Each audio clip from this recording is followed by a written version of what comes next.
Boker Tov, everybody. Question is raised that if a person wants to spend a lot of money on his Shabbat delicacies and groceries, should he do so knowing that his spouse, or vice versa, will be upset why he spends so much money? So what takes precedence?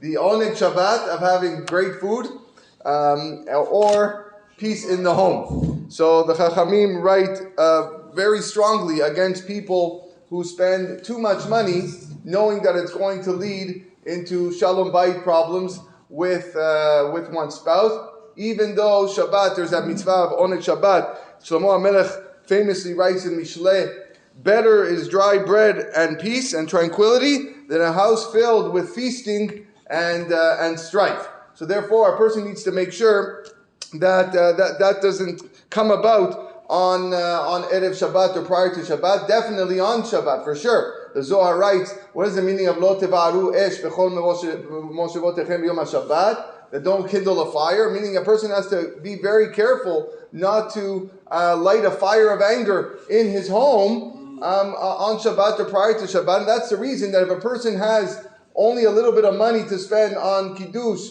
or Nerot Shel Shabbat takes precedence because we are insisting that peace remains in the home. That's what candles bring. They bring peace in the home over the food. In fact, the Gemara relates one story in Masechet Gitin, that there were two people who the Satan was constantly instigating to fight on Erev Shabbat. Erev Shabbat is the time known where the Satan is doing whatever he can to cause people to fight.